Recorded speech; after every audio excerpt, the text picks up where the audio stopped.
So let's go ahead and get started then.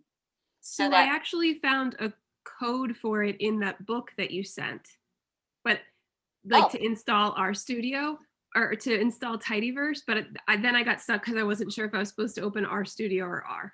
Okay. Yes, I'll tell you. Okay, you can actually do either, but I'll walk you through it. Okay, so introducing R to BAI students is sort of the topic here. So what I'd like to do is, first of all, just introduce R and RStudio to you if you're not using it all the time, even if, I know some of you have experience with R, but I just thought I'd kind of cover it. I know some of you haven't seen R before. And then hopefully there's a little bit of time where we can discuss how to introduce it to students, because I know I can learn from your experiences. I can also tell you about my what worked better and what I will plan to do different this time. Okay, so first of all, and I'm gonna shrink this if that's okay. All right.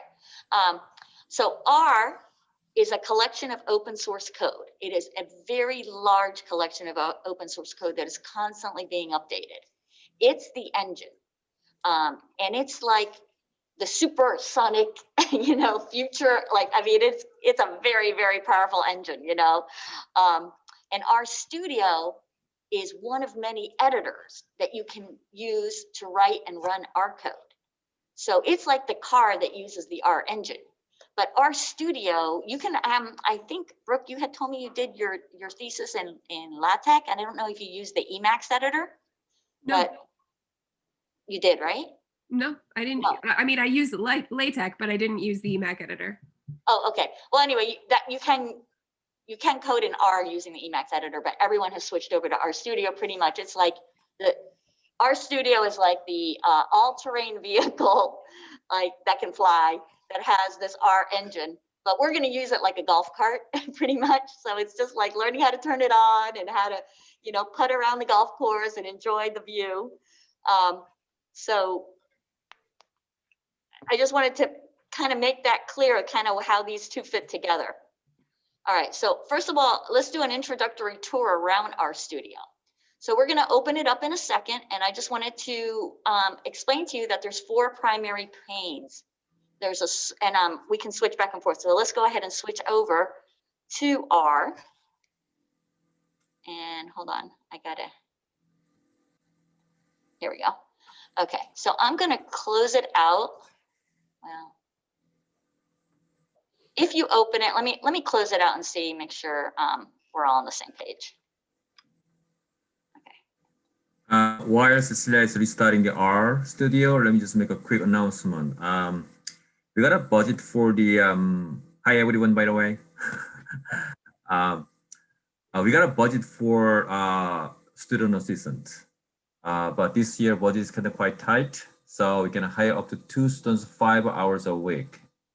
Okay, I know this is not much, but at least this is kind of helping us to the they can help. I mean, we have some resources for some of the students who need the help for R. So the thing is, we have a 210 and 211, so probably 8 section of 210 and 211, 8 section of 210 and 211 that will use R in the class. So you might want to at the end of this meeting, you might want to talk about how to schedule. I mean, how to use the student assistants for 210 and 211. Okay. I mean, if we don't organize very well with the student assistant schedule, then some weeks they're gonna be like a crazy busy, and other weeks they're not gonna do much work for as a student assistant. So we might want to schedule how to we might not organize how to use the student assistants for US 210 and 211. Okay. It's one of the things they want to talk about. Okay. Let me say something. I remember either Joanne or Rachel Schwartz told me that the library also offer R tutoring.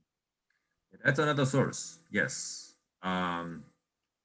not sure how much they are willing to help us. I tried to communicate with them like a couple of times last semester, but I didn't get much response from them yet. But I mean, we can try it again. That's good. That's a good point too. Thanks, Sue. You're welcome. Okay, so when you open up RStudio, I'm not 100% sure if you're seeing it exactly like it looks like on my screen here. Can you tell me what you're seeing? I have 4 boxes instead of just 3 or 4 Okay, windows. that's good. I usually, at home, I always get 4. So I'm not sure why I'm only seeing 3 here. I only have 3, so mine looks just like yours on the Okay, display. okay. Window. And that's fine. So there are generally 4 panes. So what we're going to do, and I just want to go back over here. You're having 3 here too. That's fine. Well, we can resolve it. But usually there's 4 panes, and one is the source, and that's what you're not seeing is where the source, where the R scripts are written and loaded. There's a console. This is where you get the R results and messages. There's an environment, and there's some other tabs in there we'll quickly go over, but they show the loaded objects, the data, the constants, the functions. And then there's another 4th pane.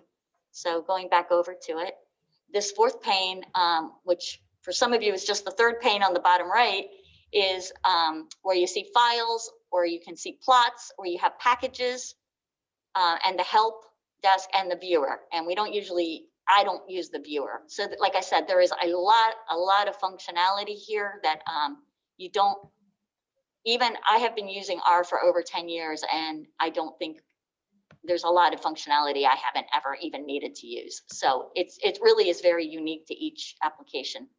So, all right, so if you click on files, you'll see where you're at right now for your files, or where your R is launched from, so to speak. So what we can do is you can adjust the size of panes by dynamically dragging edges. So if you want to make something bigger or smaller, you just kind of move things around how you want. There's also these little buttons. Do you see these little buttons up here that have like lower, they can shrink, or they can go to the middle, or they can take up the whole screen. So you have a lot of like automatic vertical adjusting on sizes. So actually, when I made the console smaller, I found my 4th pane.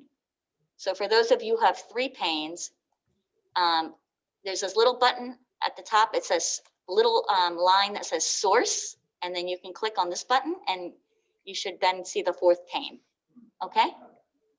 Do you have that? Yep. So when you go to your console on Gun, can you click on this this little button here that has like one folder in front of another? I don't have the one for that. I have the other ones, right? You have, what do you have on the left? Only the 2 boxes. Okay. Oh, wait, I got it. You got it? Yeah. Okay, all right, cool. All right, so then the other thing I want to tell you is you can adjust the location of what panes are where, and then you can adjust the color scheme and font size. So if you're having to share with students and you want to make the font size bigger, you can do that. So let's do that. So if you go to Tools and you come down to Global Options, you'll get this box. So can you guys give me a thumbs up or something, or tell me when you got this far? I don't want to rush ahead of everybody. Okay, so in here, you'll see you have a bunch of choices on the left-hand side. The only ones I'm going to be looking at right now are pane layout. So pane layout shows you the 4 panes.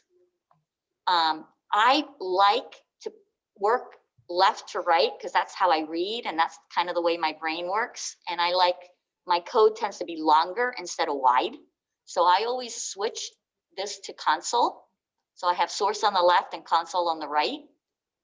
I don't look at the environment very often, so I end up minimizing this, and so I put it on the lower left. And then the files and the plots and the packages are helpful, but I often have the console and the files open halfway. So I put that on the right. So that's how I like it. You can do it however you want. And then I go to appearance. Now appearance, when we work in R, there are different types of code. Some of the things you'll see are functions, some are comments, some are inputs that you're changing, named objects. We're going to go over some of these things. So the color coding kind of emphasizes what you may be wanting to focus more on. So when I work for myself, I diminish the intensity of the comments. But when I'm working, I found that working with students, what I'm trying to do is make sure they can see the comments. So one of the colors that I like, sorry, that's the editor. Sorry, I meant to go down here. I like to go to the crimson editor. I'm just going to increase the font size here just a little since we're. You have an appointment on next Thursday with Sarah from the dentist. Hello. We need to reschedule you. Sorry. Oh, not bad. How are you? Hi, sorry, is someone talking? Sorry about that. I don't know who that was. But anyway, okay, then we can hit apply. And then it'll just say it's going to restart RStudio.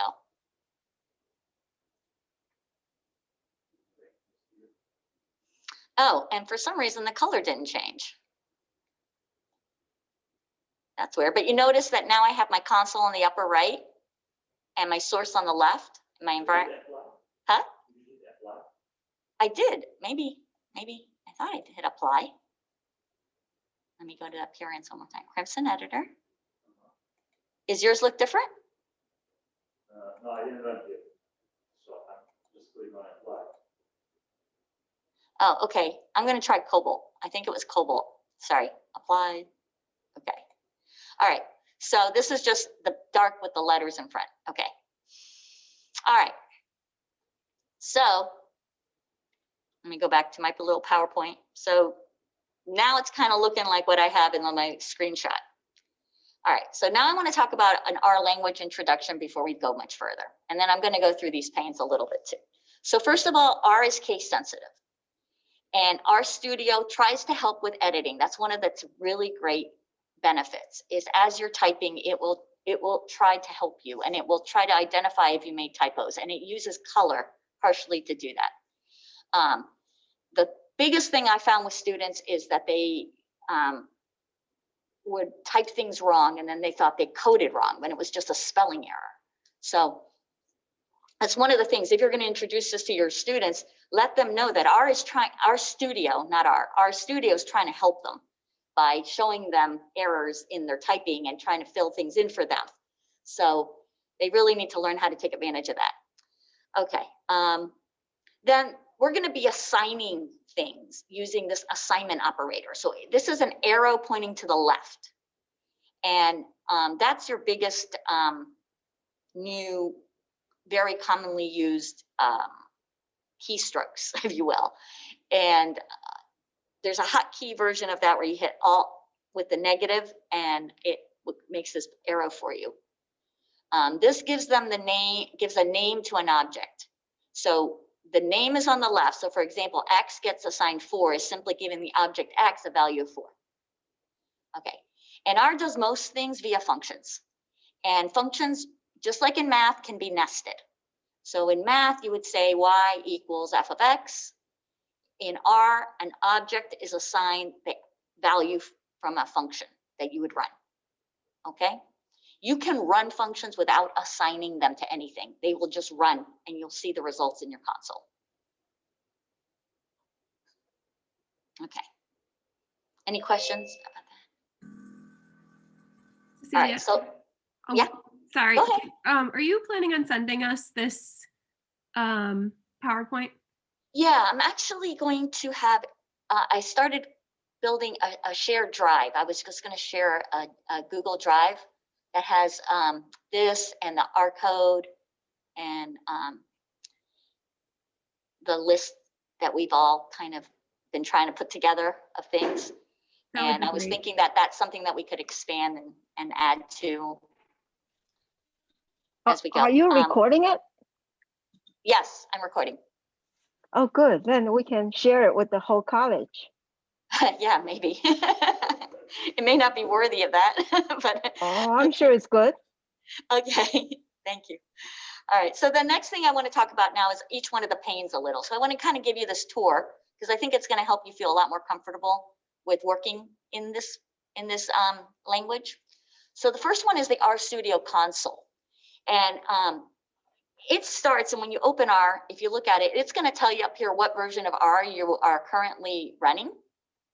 So my thing won't highlight, there it is. So I'm running, version 4.0.2, and it's called Taking Off Again. You, if you're running this on your home computer, are probably running some much more later version.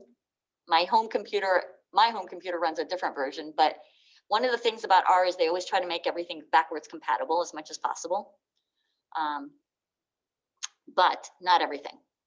All right, so you get this little thing, and then you get this little orange. Well, it's orange because of the colors I chose, but you get a little greater than symbol, and that's the prompt. Okay, so you can type everything in the console, but it won't be stored. So when you type in the RStudio console, it really is using it just like a calculator, like a scientific calculator. I had many students who I found late in the semester, they didn't understand why they couldn't send me their R script, and it was because they were doing it in the console instead of writing it separately.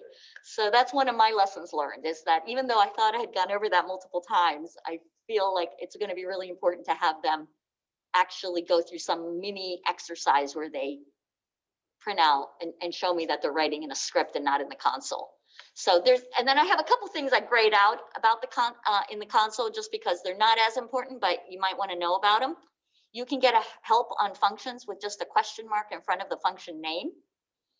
So for example, cut is a function, so I thought I'd show that. So if I go to question mark cut and just hit enter, what happens is down below in the fourth pane, the help tab popped open, and now it's telling me that it's going to give me the documentation for cut, and this tends to be very IT language-like and not always helpful, but it can at least give you the syntax right off the bat and tell you a little bit about like what goes in it, what your options are, what the arguments are that would go into that. And it's not really a place I would recommend for learning, but it's a place for kind of remembering a little bit how to work something. That you kind of already have used before. So for that, it's helpful. Of course, you can also, and I got to move you guys, you can go up here to this little magnifying glass and type in a function name, like this is table, and then it will give you, the same thing. You don't have to do the question mark. So in R, there's always many ways, just like Excel, many ways to get to the same place. The other thing you can do that I grayed out is if you want to look at what is the code underlying a function, you can just type it without putting parentheses. So all functions, just like in math, would normally have parentheses, right, where you have your argument. But these, without the parentheses, gives you actually, and I'm going to make this bigger now, it says all the code. So this is part of the beauty of it being open source. None of this is proprietary, it's all being shared. So you can see, and you can learn sometimes how to code in R just from seeing what are the functions in some of these. Okay, so that is those two grayed out things, just real quick. Okay, but usually you use it just to read the output of R. You sent me a script file, and R provides error comments here as well. So the way I explained it to my students, it's like, this is like if you had an app and you were texting. So you send a text, it shows up in this window, and then you get the response from R in this window. So that's your console is like your back and forth communication with the R engine that RStudio is providing you.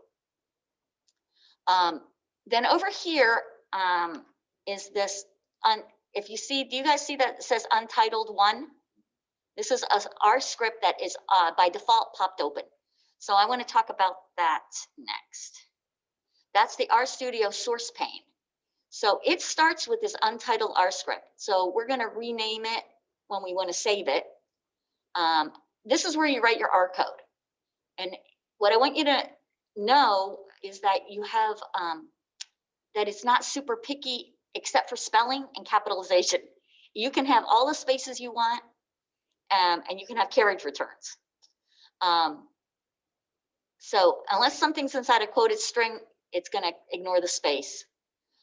Comments in R are start with the hash tag, hash mark, and it extends from their location to the end of the line. So you can have real R code at the beginning, then put a comment, and from that hashtag on, it's comment.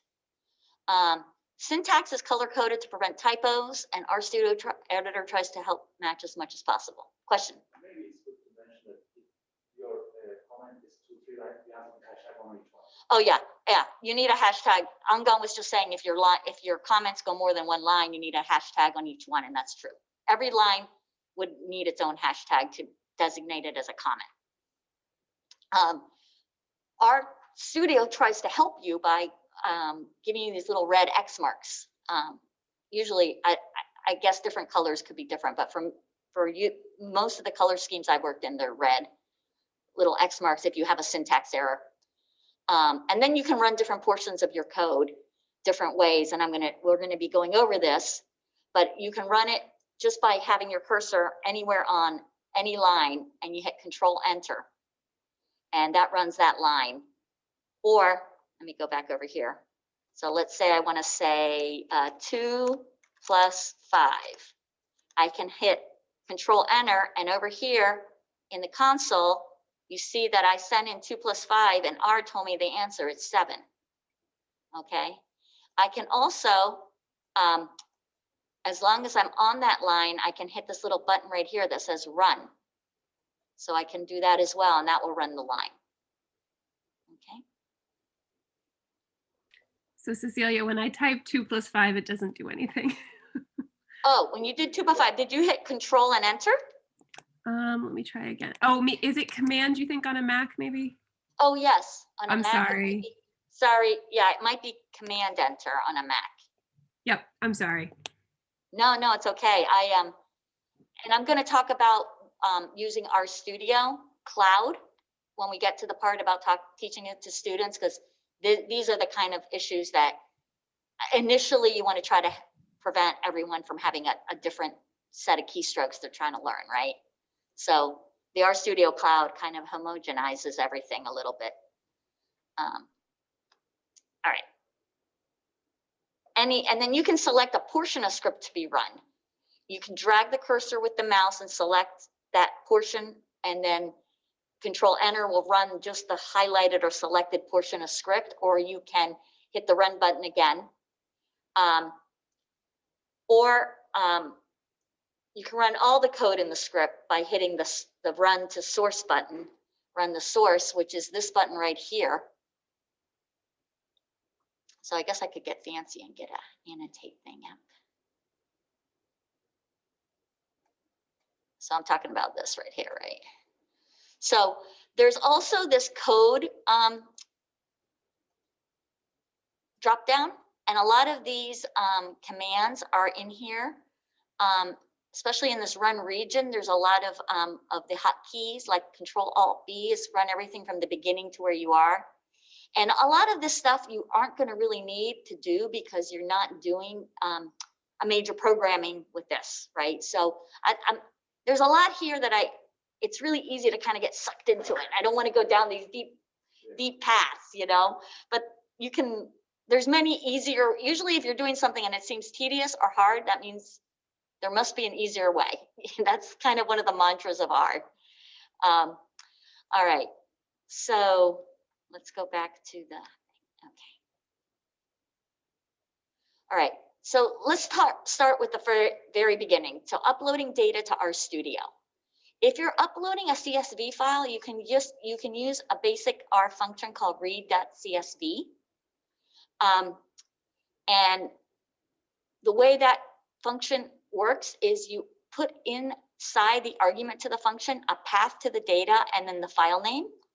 So R is a little backwards from Windows in that the delimiters between on the path are not backslashes, they're forward slashes, or they can be double backslashes. Either one will work.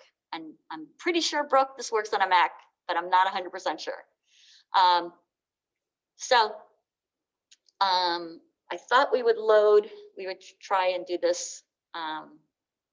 There's also some different ways to load other types of data, but let me see. I think hopefully I got this data in. I might have to go to the shared drive and download it first.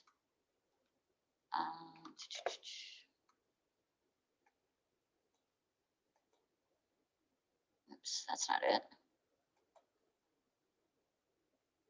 So this is the shared drive, which I'll share once we kind of get this. Oops. So I'm going to go to data. And my experience, oh, so this is the data file you sent me, Nancy. I'm just going to download it. I don't think I've had issues trying to download out of Google Drive. I mean, upload directly into RStudio. So I find that if anything is on Google Drive, I have to download it and then load it into RStudio that way. Write a little code. We should do that for you. But that's Yeah. Yeah, if you need to do it a lot. Yeah.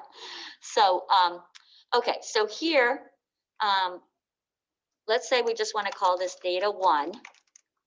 So again, I want to do the assignment operator. So I can say Alt and the negative key, and it automatically gives me the arrow. So I can say read.csv. Now notice, as I started to type, RStudio is trying to help me. I typed read and said, oh, okay, wait, we got a whole bunch of functions. We know about this. So it's giving me all these options. So I'm going to read CSV. And then in here, I'm going to want to put the path to that. So it's going to be a double quote, and RStudio automatically is always giving me the closing parentheses of the closing quote or the closing bracket. So it's trying to help you not have those typos. So what I'm going to need to do is basically, yeah, I have to get to my downloads folder. It's because I need to put this in here. Hold on one second. Oh, that's the problem. Yeah. So I need to open up an Explorer window. Okay. So here you see some of the data that I downloaded. And so I'm just going to get that path, which I guess is just downloads. No, I usually click on here and hit Control C.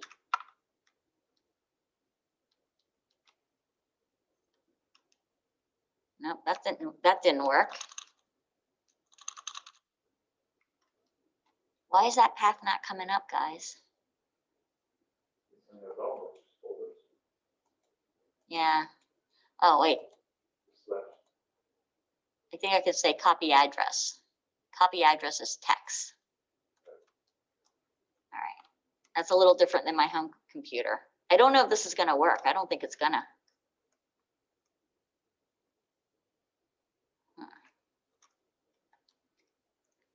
So the one I want is data, is the CSV. Yeah. So usually you can start typing and then hit tab and it didn't find it. Yeah, so it's not finding it that way. So I'm going to go here to files and I'm going to go to these 3 little dots right over here. And that's how you do a directory search. C drive as well. Yeah, so I want to see what R is looking for. So if I click on this one, downloads, it's viewing it as C users, this whole thing right here.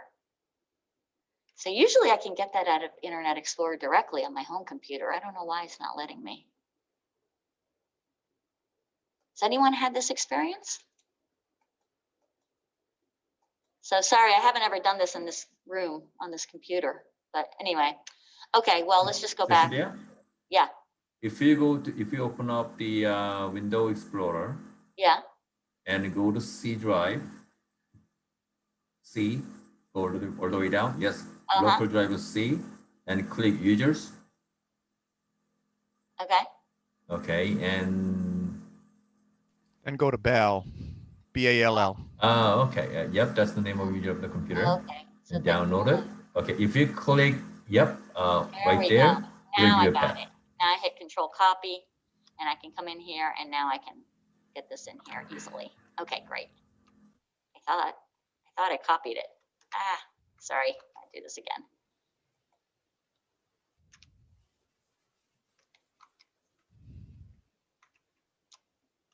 Okay.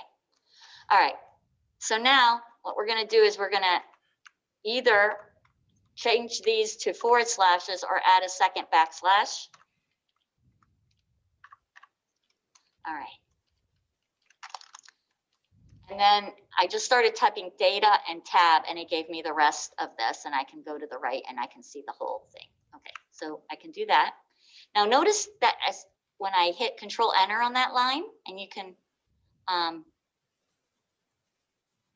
you know what, let me share this with you guys right now so that you can get this data. I should have done this ahead of time. All right, So Cecilia is kind of very technical right now. I mean, we don't really have to do this. I mean, if you don't want to like bother with finding the path of the file, so what you can do is I'm pretty sure Cecilia is gonna be addressing this one for the next one, next item. If you go to open file option in RStudio, you should be able to read the file just right away. That's gonna be much better. I know that, yeah, I was going to get to that. The Yep. reason I wanted to show this is because sometimes when you write code, you don't want to have to be doing that every time. You want to know how to do it, writing code and how to access it. But yeah, I'm going to show you another way here in a second. Sorry, I want to share this data. And am I missing anyone? I'm not seeing Nancy Brooke. I think that's everyone, right? That's here today? Okay.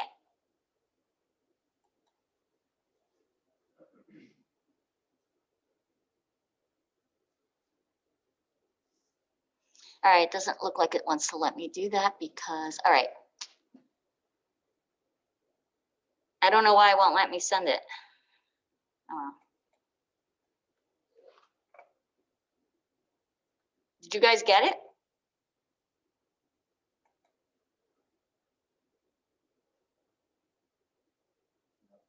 Not yet? How about I send you an email real quick? Okay.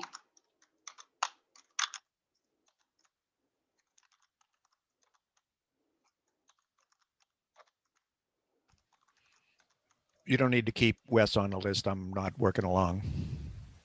Okay. So I think I got everybody, right? Cecilia, how about chat box? If you just click the chat and open up the window, I just sent a message to you, everybody. Just copy and paste the code in here and everybody get it. Oh, no. What I'm trying to do is send the data. Oh. So I'm just trying to add the data in here so that everybody can have data.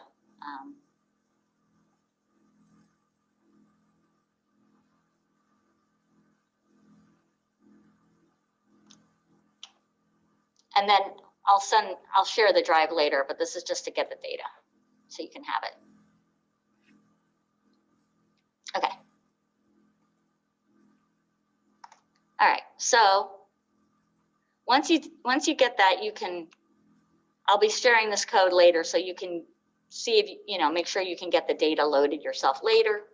Down here in the environment, when I loaded it, you see it says DAT1. I can click on that and it pops open another tab that is like an Excel spreadsheet that has all the columns in here of the data that I just loaded.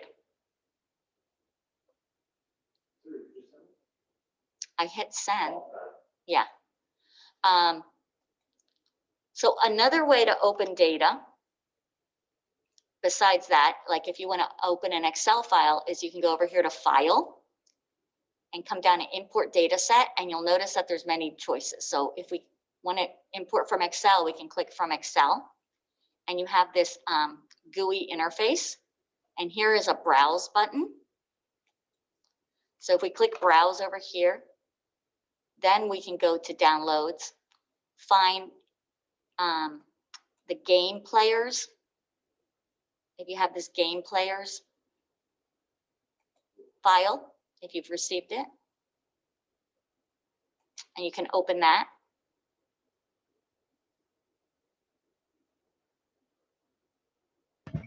When I went to go and download the data from Nancy, it automatically came in as an Excel file for me.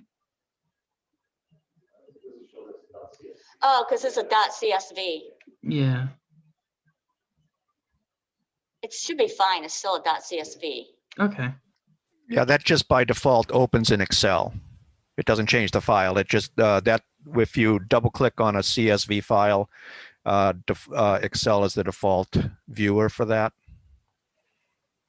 Okay. Thank you. I'm sorry, Cecilia, can you do that step where you get the data again, because it crashed on mine, so I just had to restart it. Okay. Are you back here at this manually doing it? So this is the manually uploading data with this one where you're reading the CSV. Yeah, that's where it crashed for me. So if there was an easier way, I can do it that way. Okay, so this is manual. So then you can, so the advantage of manual is you may want to, like I said, run a bunch of code, and you don't want to have to go through the download button every time or via download menu. We'll do it that way. So I'm going to get the game player data set here. So we're going to call it that too. Hold on. We're going to go in here to File, Import Data Set. Are you there? Mm-hmm. Okay, then come over from Excel. Okay, you there? Yeah, okay, I got it now. Thank you. Okay, and then when we go to browse, yeah, we're going to go to wherever you put it, and then I'm going to choose the game players. Now, it's going to, just like Excel, give me like a little preview. Down here in the name, it says game players. I'm going to change that down here to DAT2. I have the option of having the first row as names, which I want. Dynamically, I get a little box with a code preview. So it helps me if I want to include this code, this is what the code will end up being like if I wanted to add it. I can change the range here, but I can go ahead and import this. And it's going to automatically run DAT2 and show me DAT2 now. I have 19 observations with 14 variables. And I wanted to show you that, I guess while I'm here, there's this little button. Again, let me go to the annotate, make sure you're with me.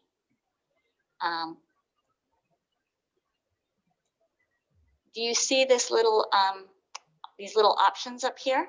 I'm not even there yet. Okay, I can wait. I have some stuff to go, but Okay. I have a question.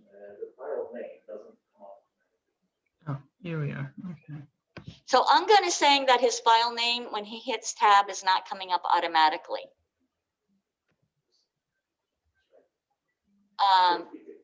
It did? Okay. All right. So as long as we're there anyway, oops. If you come back over to Untitled, I'm going to put a comment on here, and I'm just going to say File and Data Import. ... Okay.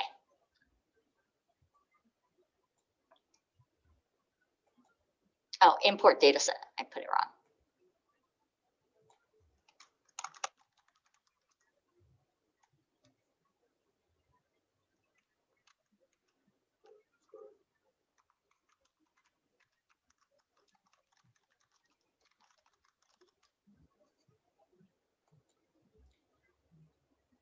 Okay. So we might as well save this. So now it says Untitled. So over here under File, you can save or save as, or you can just hit Control S, as you guys know, and we can save it. So I'm just going to save this on this desktop for right now.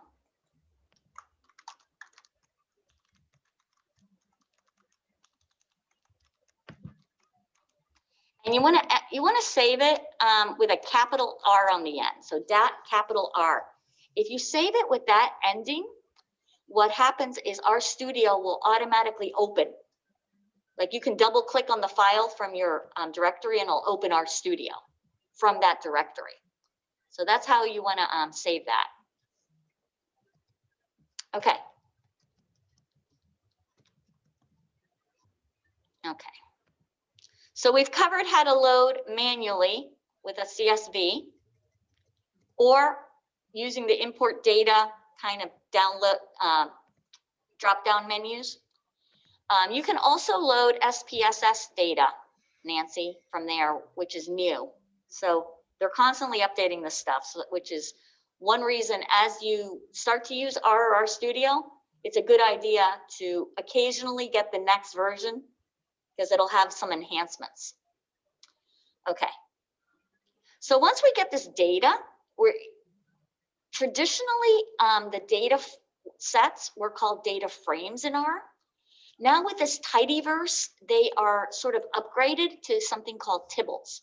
They're not exactly the same as data frames. They're sort of enhanced data frames, but they, in both cases, they look like Excel sheets. So that's what we were looking at here. And it was part of the importing of the data automatically was popping these up. And what I was trying to show you a second ago was that there's this little button right here that if you click on that, you get a pop out of your data. What's nice about the pop out of your data is, you can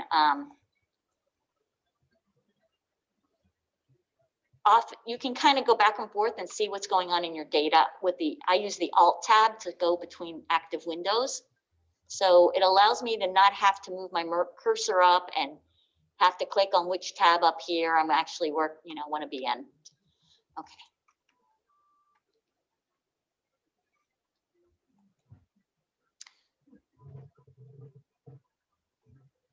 All right, so now I want to talk a little bit about some R coding basics.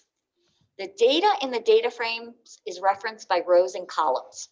So in general, the format is a data frame, a square bracket. So a square bracket is different than what you would use for a function. It's actually to help identify either rows or columns within a data frame. Then rows that you want, and those rows will be identified in several different ways, a comma, and then the columns. So that's the structure of how a data frame is referred to. This is base R, but it's worth understanding because it can show up in some other places. If there's nothing in the rows or column space, then that's implied that you meant all of them. So that's kind of opposite of maybe what you think. So my data, 3 comma blank, right? There's this little blank after the comma, means I want all the columns to come along with my data. Okay. If you're referring to a column, okay, and actually, I'm just going to pause for 1 second here because I think a few people were trying to catch up. Can you guys let me know where you're at? Should I slow down a little here? Where are you guys at? I'm good. I'm with you. You're good? Okay. All right. All right. So this is how you refer to a particular row. So this will be the 3rd row. If you want to refer to a particular column, you can use this $ and then the column name. Or you can refer to the position. So you could say my dat3. If you don't have a comma, it just knows that you mean the 3rd column. You could also put a comma and nothing in front of that comma is another synonymous way to get the same thing. Okay, so in tidy data, so I've been talking about this transition to tidy data, and I have spent much more of my experience in base R, but over the past few years, I've been migrating over to tidyverse world. And I know that's the direction the future of everything in R is going. And I think, like I already explained at that meeting we had before, that it's really worth going that direction. Even though there's pros and cons to this. In tidy data, every variable is a column and each row is an observation. So that's sort of one of the structures of it, and it's a rectangular data. There is ways to work with non-rectangular data, but I'm not going to go over, like I said, this is a giant world and we're only using the golf cart version. So functions. So let's talk about all the functions that you can use. They're found within what are called packages. And then these need to be loaded to your laptop to allow R to access them. So there's just too many for R to have them be part of the default that you get. But you do get a bunch. So if we go back over to RStudio, let me clear these drawings. You'll notice over here in this fourth pane that there's these packages. So these are the ones that are showing up by default. And there's a lot of them that kind of come by default. And these are all the functions that are already loaded. So you can click on one of these. Oh, and the little check marks means when you open R, it's already been loaded. So you can click on one of these like base. This is the R base package. This is where most of the functions are. And I'm going to just make this bigger by clicking on this button on the far right top to make this pane bigger. And then you can see an alphabetical listing of all the different functions that are in here. Okay.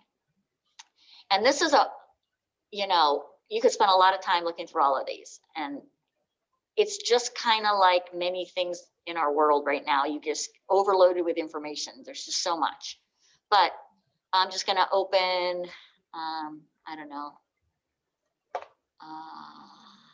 Let's see. Just trying to find a good one. Okay, let's say cbind. So I want to know what cbind is. I click on cbind and it gives me all that documentation, which I told you is kind of written for IT people. It's different levels of usefulness to it, depending on your background. But at the bottom, there's some examples which I never find that useful. But for the most part, you can, if you know what cbind is, it takes a sequence of vector, matrix, or data frame arguments and combines them by columns or rows. It combines columns, basically, kind of concatenates them. It's part of the base R. We're moving to tidyverse. This is just, I just wanted to show you that there's packages in here and that some of them are already loaded. So for us, let me go back over to that.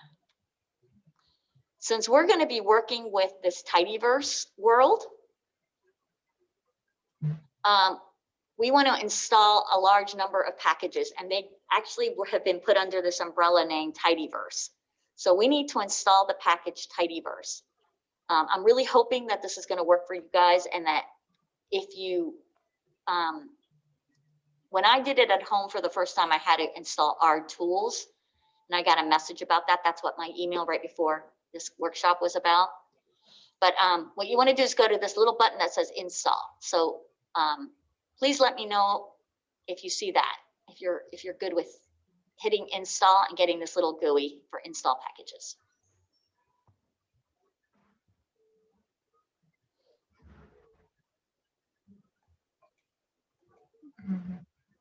Are you guys there? And then in this little blank in the middle, you want to hit tidyverse. Type in tidyverse, all lowercase. And when you get that, you're going to click install.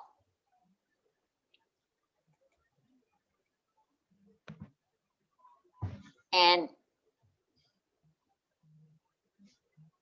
the first time you do it, you may get a lot, your screen may be scrolling with loading a lot of different things. So I just want to pause a second. Can you give me a thumbs up or tell me that you've gotten this far and it started to load?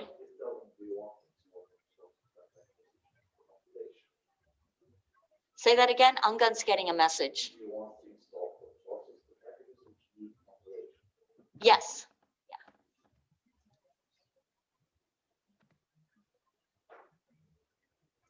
All right. Are you guys loading that?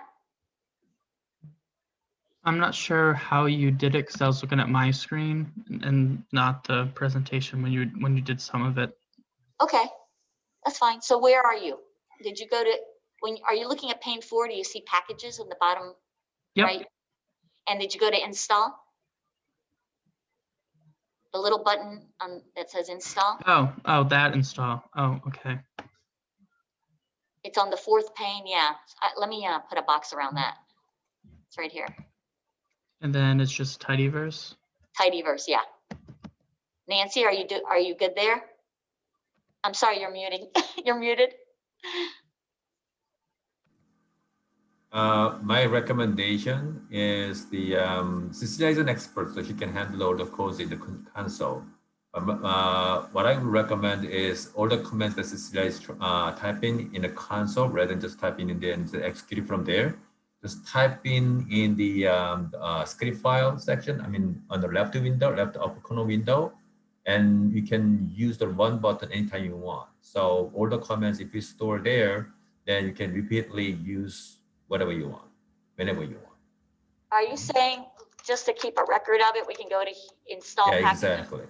Oh, It'll yeah. show you, it'll show Yeah. you the list of all the comments that you're doing today and see the flow of all the works. So Yeah, so you could do, that's what I recommend. think this is what Seung's suggesting, that if I put it here, then, so once you install it, so the only reason I didn't do this, Seung, is everyone's on their home computer for the most part. So once you install it, you only have to do it once. You don't have to do this every time. This is a one-time setup. But I recommend students do that because by doing that, you can see the flow or process of all the work that you're doing right now. Okay. I mean, if you just keep typing on the console, I mean, and just scroll down and you forget what you did before. Sure. Yeah, no, I don't recommend anyone type at the console. So I ended up getting a question that the program's asking me, and wants to know if I want to install from sources the packages which need compilation. Would that be a yes or a no? Yes.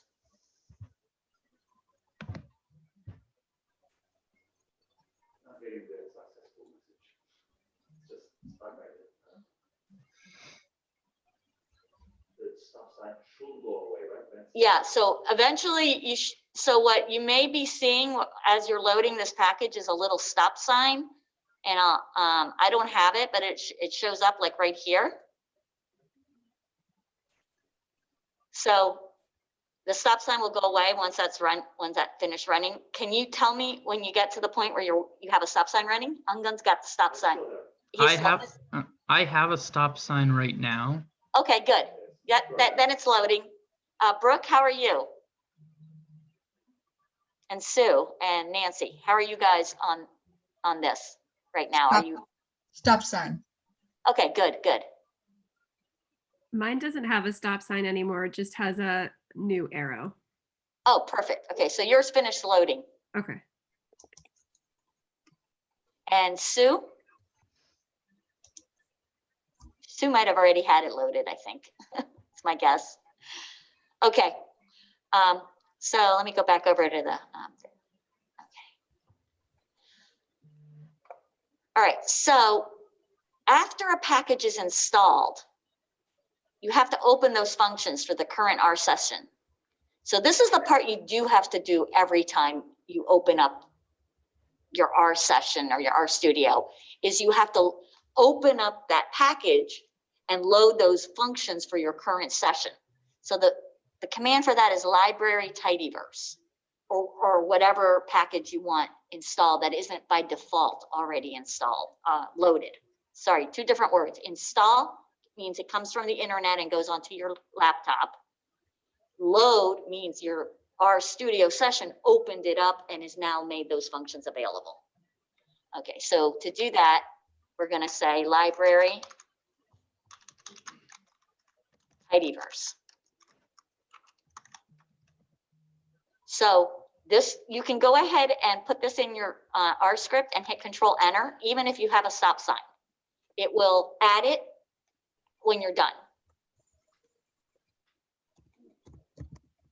Okay, so while we're waiting for that, I'm going to keep talking here. Okay, so this is as you can see, just getting this far takes a long time. So this was one of the big lessons learned. Like I really thought today, all of us, we were going to get further. So we're technically still going to be meeting for another half hour, and I'm hoping we can get through a big chunk more of this, but I thought we would be further at this point, and that's the really hard part about this, because when people are trying to find buttons, they're trying to look at your screen, and then they're trying to, load it on their end. It's very challenging. And so Nancy, I totally get why you don't want to do this online. What the computer lab is probably the best way to do it. The drawback is people have to then go home and redo some of this, right? Because you have to load it on your laptop.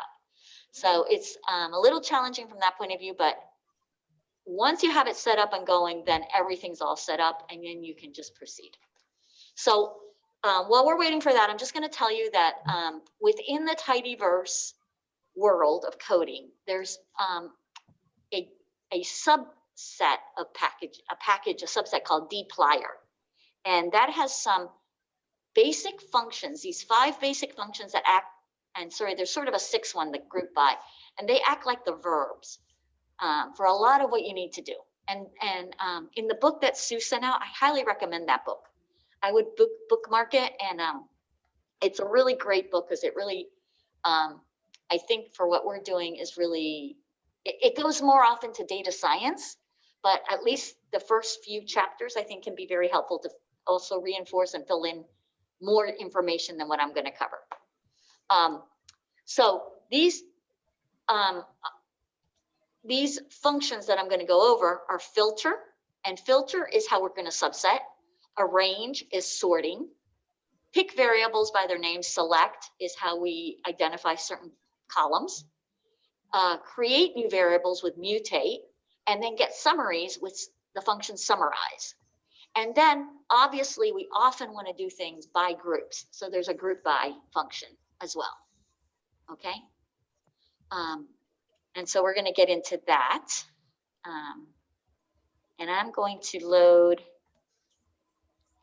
well, if you finished all that, what you should see on your end is this attaching package kind of information. And then a thing that says tidyverse conflicts, which is fine. You should be seeing that. Lag is the last thing I've seen. Sorry? Lag is the last thing I've seen. No last white. Just about one. Oh, okay. Yeah, I was gonna say my last log ends with the blue, green, and white line for masks. Yeah, that one. Perfect. Good. So you don't have the warning mess. I think that I'm working on the computer lab version of R, which is probably older. Yeah, So I what is have tr- the 4.0. I have the 403 version. Yeah, good. So what's going on is we need to upgrade. I'll need to tell Pat we need to upgrade R on this computer. Yeah, this is the older version of R on here. Okay, cool. Very good. Okay, so I'm going to do one more thing that I should have done ahead of time, which is to download. I have some code, which I call my planning code. All right.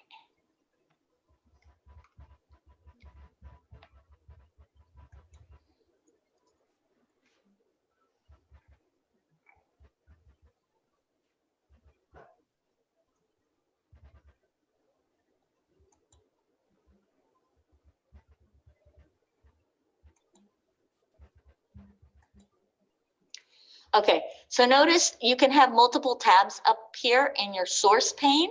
So I just opened up what I started to put together as some code that I was going to have to share about some of the things we're doing. So I wanted to teach you a function called head, and inside that you can put the name of a data frame. So in the tidyverse, along with tidyverse comes a data set called Star Wars. So I thought we could look at that. So if you just hit type head, open parentheses, Star Wars, and then Control Enter, what you'll see over in your console, and I'm going to minimize my environment pane, and I'm going to minimize my fourth pane so that I can have more screen available for what I'm doing. Okay. So over here, so what head does, and I put this in the PowerPoint, is it's going to, I think it's on the next, it's on one of these slides, is it gives you the first 6 rows of data, and it gives you a glimpse. And what a tibble does is it only shows you what will fit on your screen. So this is why, if you really want to see all your data, view with a capital V is the better or preferred way to do it. So with view, you get the full data, especially if you pop it out, you can then see all your data, and you can scroll across on the bottom. There's a dragging scroll bar, and you can see all the data that's in here from the Star Wars data set. Okay. But like I said, sometimes you just want to remember how something's named, you know, what are you looking at, what's there? Okay. So the next thing I want to talk about is that in R, you have a double equal sign that's frequently used. And the double equal sign is asking the question, are these equal? So the answer is either true or false. It's a relational operator. There's other relational operators that you can use that will return true, false. Greater than, less than, not equal to is an exclamation mark with an equal to, greater than or equal to, or less than or equal to. Okay, so for example, I'm going to use this, well, I'll get to that in a minute, because I want to talk about filter. So filter is one of the first functions we're going to talk about from the tidyverse world. Filter works by, you include the name of the data frame, a comma, and then the condition. And it's going to provide the observations where the condition is true. So this is how you create a subset. So there's another built-in data set called MT cars. So you could just do like 4 cylinders would be MT cars, equals 4. So let's look at that. So here. Cecilia, I don't mean to interrupt. Yes. But I need to go. I thought we were working until 1:30 and I have somewhere to go for 2 o'clock. So I apologize, but I have to go. Oh, you know what? I think we were working till 1:30. Yeah. Sorry, my bad. I shifted in my head to 2, but you're right. Okay. So I will, and I probably should go pretty soon too. Yeah, it's 1:34. Thank you for letting me know, Nancy. So what I can do is I can have another session where I go over some of these, and I can also provide this PowerPoint. And what it might really be beneficial is, or you guys tell me, I think it might be beneficial to go ahead and work through some of these kind of introductory functions. And then we can get together and kind of talk about how we address the items on our list. But basically, I'm just going to go super fast. There's the filter, there's a range and select. So each one of these, I have examples of how to use them and how you work with them. They're going to allow you to do all the things we've been talking about when we put together our list. Like I said, you're kind of like stuck in the mud if you can't, learn some of these things, because you want to, like, for example, select specific columns. And then you're going to create new variables where you're going to maybe transform with, like, here's where you do like a log transformation, an exponential, there, so we're going to do that within mutate by creating a new variable. And these are just 5 functions. They're really, once you learn them, they become very intuitive to use. So, and RStudio does a really good job of kind of, as you begin to type, filling in what you need to type. So that's the other really nice advantage of them.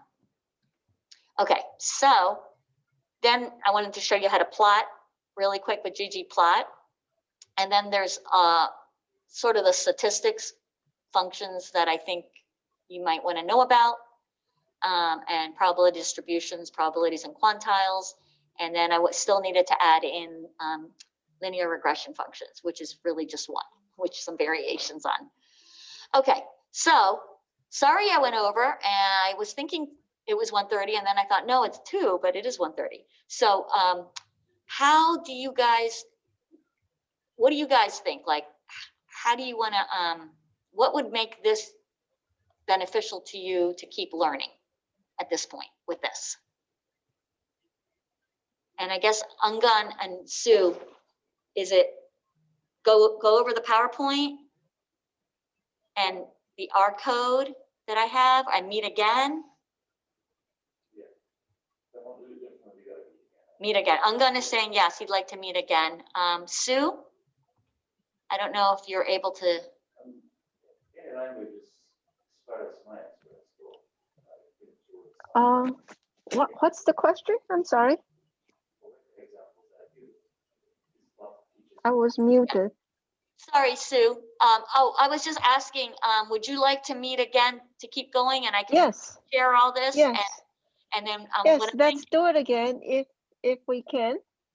okay, yeah, I think that would be great. What I can do is I think what it is, I couldn't share on the Google Drive because I think I have to be on my own computer because I'm on the computer lab. It blocked me.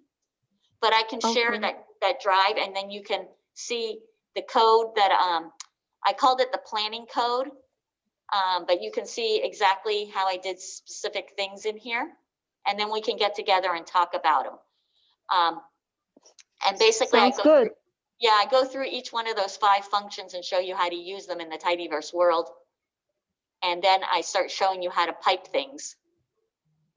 And then we go into a really quick and easy sum plotting. So now that we've gotten through the really time intensive, which is setting it all up, we should be ready to go next time.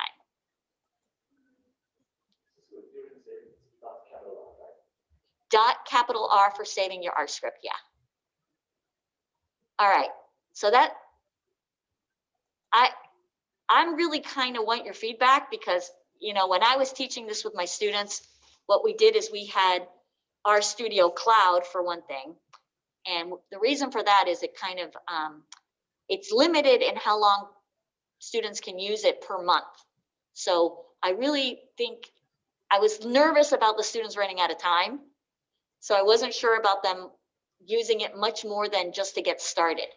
But as far as just getting started and talking to a classroom, at least everyone's looking at the exact same thing. You know, here we started, some of us had 3 panes, some had 4 panes, you know, all this different things kind of really takes a lot of time. So if you start with RStudio Cloud, everyone will be seeing the exact same thing. And it also, as Seung has mentioned, overcomes issues if people have old laptops, slow connection, slow laptops. I mean, you still need an internet connection, but it has, you know, it has a little bit of those benefits. And obviously you don't need a fast processor. So, you know, it helps for people who may not be able to afford like a big fancy laptop. But anyway,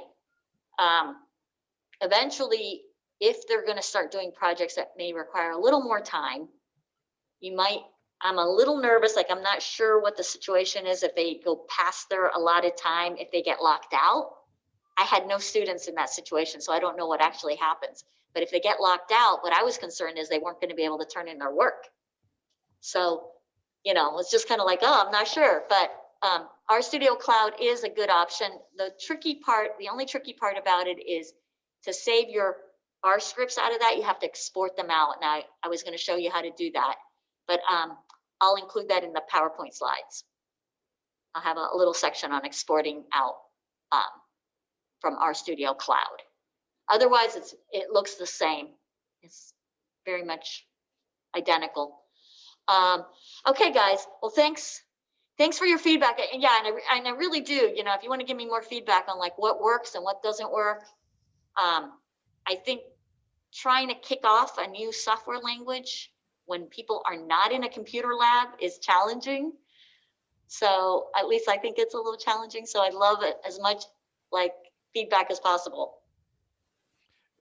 Just one final thing. Could I suggest, I don't know, that you said this was recorded and there was talk about sharing it with the college. I think this is really an area specific, because there was some discussion about curriculum and so on. I personally don't think that would be appropriate, but you can discuss it.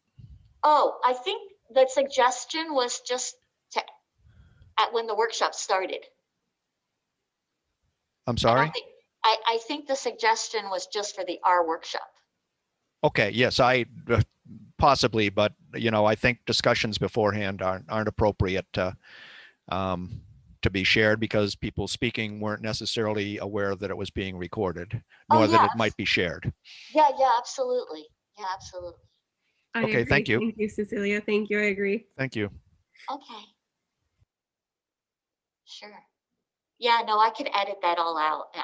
I would think that would bore people who aren't in, I think it would be important just to start it with the R workshop part. Okay. All right. Well, I'll send that a doodle pull out. We'll find a time for part 2. Okay, guys. All right. Bye. Cecilia, thank you so much.